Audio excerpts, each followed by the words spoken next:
I'm Joseph Guzman. I'm the executive chef at the Barfield Autograph Edition in Amarillo, Texas. Today we're going to be doing cooking at home tips. Basically, we're going to be doing some beautiful ribeye steaks outside on the grill. So first off, I'm just going to go ahead and cut our steak. I like to usually do 12 to 14 ounces just because you have more. You're able to cook longer and really get that nice sear that you want on your steak. The other thing, one of the reasons I really love ribeye is because you have the ribeye cap that has a lot of flavor, and then you got a lot more fat that actually will render down, which will give you a lot more flavor. The ribeye itself, I love cooking outside on the grill, getting a nice char. I got my mise en place set. So basically one of the first things I like to do is get you a pan. Very simple. I got some onions that I'm going to be grilling outside for the aromatics. So what I also did is I got some beautiful rendered down garlic butter that is already ready to go. So I'm just going to hit a little bit on the bottom of this pan. I'm just going to go ahead and put some salt at the bottom of this pan. Okay, be generous because you're going to lose 20-30% of it out there on the grill. And some fresh cracked black pepper. Okay, and you want to get your steak, you just want to roll it around. Okay, make sure that you get the back of it because you want the flavors to go all the way around. So make sure you dredge all areas of the steak. So now that we got our steak ready, again, I got some onions that I'm going to be grilling for the aromatics. But this beautiful ribeye, we're about to go outside on the grill. I'm going to show you how I do it. All right, so here we go. I got my grill. It's about 500 degrees. Again, it's gas propane assisted. You can use wood if you want, but when I'm doing it outside, this is just a lot easier. So this is really nice and hot. So again, we're gonna go ahead and put our steak down. Okay. The other thing I'm gonna do is go ahead and put the onions down.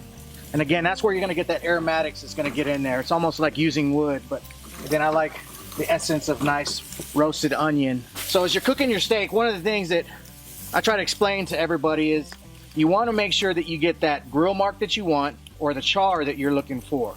After you do that, then I'm going to show you the technique that I do to make sure that you have the perfect char and the perfect steak.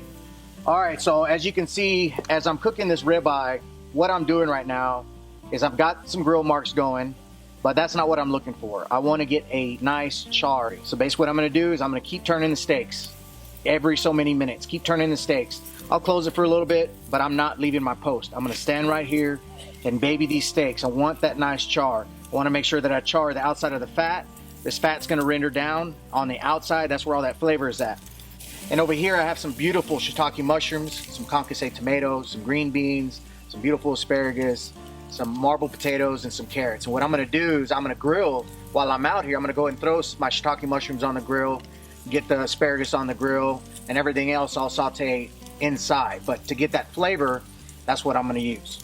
All right, so you can see now that the fat is starting to really break down and starting to get where I want it. The flame is really going. So now the whole point is you're starting to get that char that you're looking for, right? But you don't want to burn it. See that beautiful char that you got going on? So now what you're going to do is going to turn this side of the grill off. This side of the grill is going to be turned off, okay?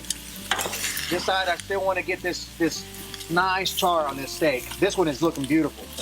So another thing that I do to make sure I get that char is I have this beautiful, basically like a sachet, but it's a brush. It's got some chives and some beautiful aromatics. It's got some thyme, a little salt, roasted garlic. See how it's bringing up that flame?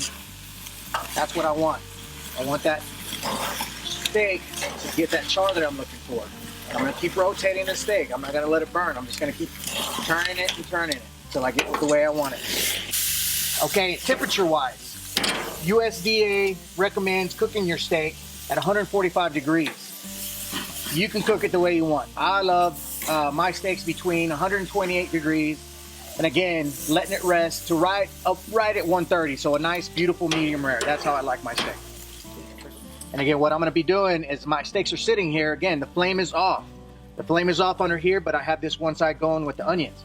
But the other thing I'm still doing is I'm basting my beautiful ribeye with some fresh thyme, some chive, roasted garlic, some butter, and I'm just going to continuously. Right now, it's still cooking. See, it's still cooking. It's beautiful. All right, so here we go. I brought the ribeyes inside, and again, this is what I consider a nice char. Beautiful golden brown, you know, the layers of flavor that you're gonna have with the garlic, the butter, the thyme being basted. This is what you're looking for.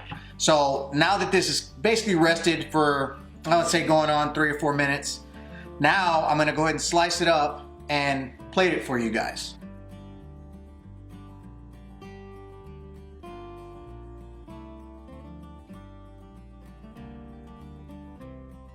As a beef-loving Texan, I want to thank you for coming to my house, grilling outside, grilling some beautiful ribeye. I want to thank the Beef Council for having me. I hope everybody is staying safe. Again, I'm the executive chef at the Barfield Autograph Edition in Amarillo, Texas. Thank you.